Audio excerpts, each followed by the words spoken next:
সময় লাগবে। মা বলেছে তাড়াতাড়ি মিষ্টি নিয়ে যেতে, এখন কি হবে? এক কাজ করি বরং, চল আমরা ওই নীলমণি কাকার দোকানে যাই, ওটা তো ফাঁকাই থাকে, তাড়াতাড়ি মিষ্টি কেনা হয়ে যাবে। কি সুন্দর গন্ধ বেরোচ্ছে রে। হ্যাঁ, আর কত বড় বড় মিষ্টি দেখ। কাকা, মিষ্টি কত করে? 8 টাকা আর 10 টাকা। কিন্তু এই মিষ্টি তো মানিক কাকার দোকানে 6 টাকা আর 8 টাকায় পাওয়া যায়, তাহলে দাম এখানে বেশি কেন?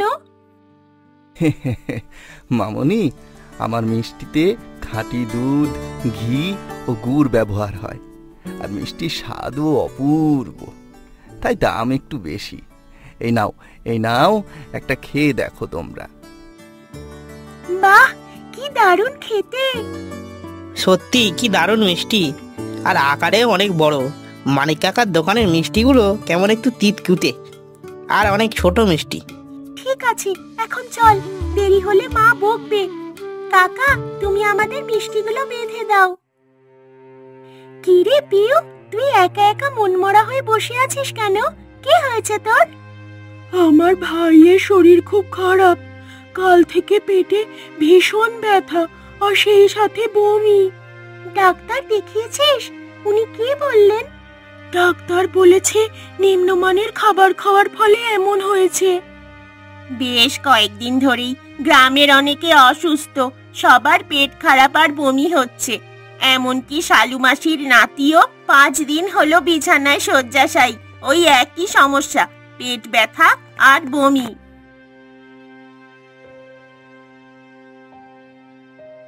এই নে কালো জাম খা।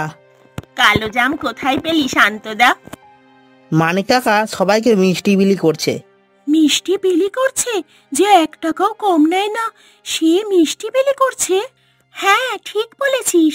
সেদিনই দেখলাম একটা ভিখিরি বাচ্চা মানিক কাকার কাছে মিষ্টি চাইছে। দেখে মনে হচ্ছিল অনেক দিন কিছু খায়নি, কিন্তু মানিক কাকা ওই বাচ্চাটাকে দূর দূর করে তাড়িয়ে দিল। এত নিষ্ঠুর আমি দেখিনি। এই মিষ্টি বিলির পিছনে নিশ্চয়ই কোনো মতলব আছে। তোরা মিষ্টিটা খাবি নাকি আমি খেয়ে নেব? এ কি রে, অন ভাই ফেলে দিলি কেন? কি তেতো, আর কেমন পচা গন্ধ বেরোচ্ছে। নিশ্চয়ই বাসি মিষ্টি, তাই এমন গন্ধ বেরোচ্ছে। আর তাছাড়া মানিক কাকার মিষ্টি সব সময় একটু তেতো খেতে। সেদিন নীলমণি কাকার মিষ্টি খেলাম, কি দারুণ, যেমন স্বাদ তেমনই নরম, আহা যেন অমৃত। আচ্ছা, গ্রামের সবাই এই মিষ্টির জন্যই অসুস্থ হচ্ছে না তো? ঠিক বলেছিস তো, আমার ভাই পরশুদিনই ওই দোকানের সন্দেশ খেয়েছিল। মানিক কাকার মিষ্টি যে খারাপ, তার প্রমাণ কি? ঠিক বলেছিস শান্তদা, প্রমাণ তো কিছু নেই, এখন কি করা যায়? আইডিয়া শোন।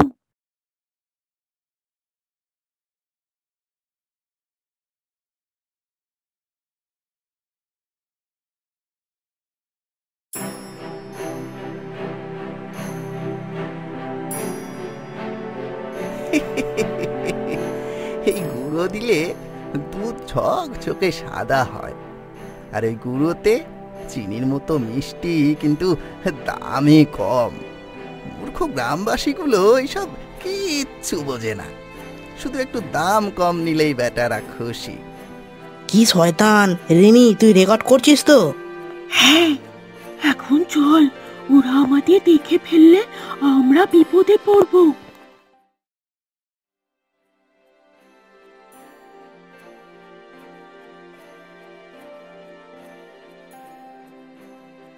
এ তো ভয়ঙ্কর।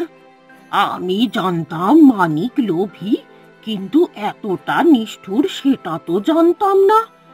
আমার নাতির অসুখের কারণ কি তাহলে এই ভেজাল? কারণ ওই দিন বিকেলে আমার নাতি ওই দোকানের জিলিপি খেয়েছিল। শুধু তাই নয়, গ্রামের সবাই ওই মিষ্টি খেয়ে অসুস্থ হয়েছে। তোমরা এক্ষুনি পঞ্চায়েত প্রধান গোপালের কাছে যাও, ওকে গিয়ে সবটা জানাও। ওই একমাত্র পারবে মানিককে উচিত শিক্ষা দিতে।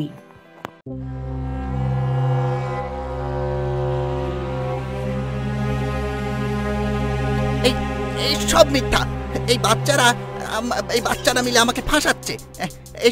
এসব ওই নীলমণির ষড়যন্ত্র। ষড়যন্ত্র আমার না তোর?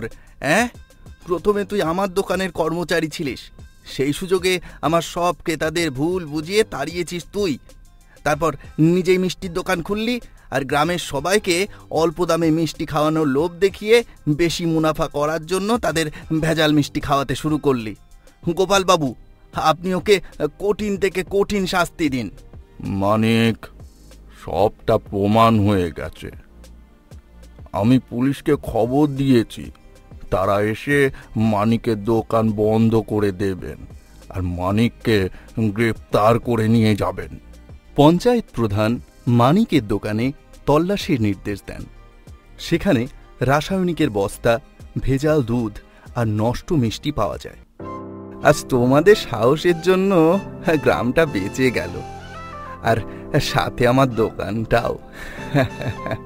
আমরা কিছুই করিনি খুড়ো, তোমার সততা আর তোমার দোকানের খাঁটি রসগোল্লার সন্দেশ তোমার দোকানকে বাঁচিয়েছে। লোভ আর নিষ্ঠুরতা মানুষকে ধ্বংসের পথে নিয়ে যায়। সত্য আর সাহসী শেষ হাসি হাসে। তাই সততা, সাহস আর একতা দিয়ে আমরা যে কোনো অন্যায়ের বিরুদ্ধে লড়তে পারি এবং জয়লাভ করতে পারি।